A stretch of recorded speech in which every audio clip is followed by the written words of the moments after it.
Hey, what's up YouTube? Today we're going to talk about training, we're going to talk about beast mode, and just for reference, I'm 48 years old, so this is going to be some over 40 fitness. I hope it helps you out. Now lately I've been going completely psycho beast mode in my workouts. But this brings me to the point of this video. Should you go beast mode, right? Should you get extreme? Well, Merriam-Webster Dictionary defines beast mode as the aggressive animalistic persona that one might assume when in competition or combat.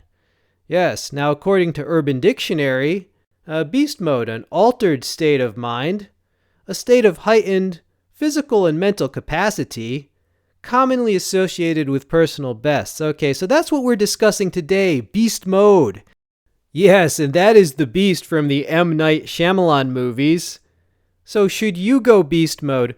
Well, you know, guys, I think when we discuss the whole beast mode meme, what we're talking about is aggression. Most of you guys are pretty aggressive. There's a lot of veterans out there, a lot of tough working men, a lot of people who grew up in rough neighborhoods. So you're all plenty aggressive. So if aggression is all that it took, then you would all be in super elite shape, right? Aggression is not the whole story when it does come to fitness. Since I went beast mode, I have gotten results. But here's the thing, guys. It took me like years to even get to a state of fitness where I could survive going beast mode. And if I had tried to exercise with my current intensity, if I had tried to do that too early, I would not have survived. I would have maybe passed out. Perhaps I would have ripped a muscle. I would have gotten injured. All right, here comes a before picture from 8 years ago. So you notice my hand, it looks like a baby's hand because the fingers are so stubby from obesity, right? So at that point, I was in no shape to exercise intensely, right? Okay, fast forward to today. Now, all of these pictures except the before were taken in 2023. So all recent. How did I bridge the gap from 8 years ago to today? It's a big difference.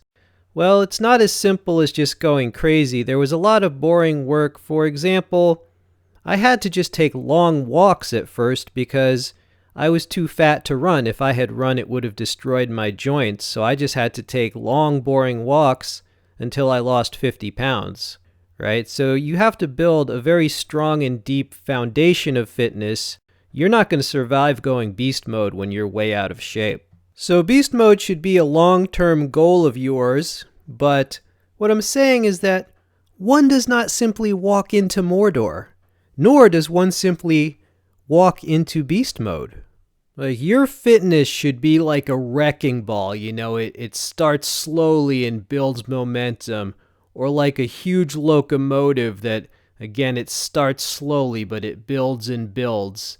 And once it's going fast, you know, that's beast mode. But there's a lot of buildup that goes into that. Another very important thing to remember is that if your diet and nutrition is not on point, I'm sorry, but all the aggression and anger and intensity in the world is not going to compensate for eating a lot of junk food and fast food and sugar and things like that. So, you know, did I go psycho beast mode? Yeah, but before I did that, I had like hundreds of trips to the farmer's market to buy vegetables. If you're not sure what to eat, well, you should probably eat vegetables with some protein and a little bit of fat. But as far as the vegetables, you know, broccoli, cauliflower, peppers, butternut squash, beets, bok choy, parsnips, radishes, turnips. Just look up healthy vegetables. Now, if you're obese, you probably shouldn't eat as much as I'm showing there. You know, bodybuilders, weightlifters, these guys can eat, 2,400 calories or more. You shouldn't eat that if you're obese. You should eat like 1/4 of the portion that I'm showing right there until such time as you can lose weight. And also protein. There are some examples of protein with some beneficial fats as well, especially the sardines in vinegar and some scrambled eggs. If you're not very athletic, maybe 4 ounces of protein. If you're athletic, if you're running, if you're lifting heavy, you're going to need more. But by that point, you'll know how much you need. There's some more protein. Those are branzino, all right? Fish, beneficial fish oils. If you have a huge amount of body fat, which is producing estrogen and canceling out your testosterone, how are you going to be the beast with your testosterone so low? You got to look into things like fasting to cut the body fat before you can even, take that next step. If you're out of shape, you ain't going to survive going beast mode any more than you would survive Navy SEAL training, right? So for a lot of people, the road to beast mode is actually a lot of long walks, a lot of eating broccoli and cauliflower, and looking into different types of fasting to cut the fat before you can even start to bring out the beast.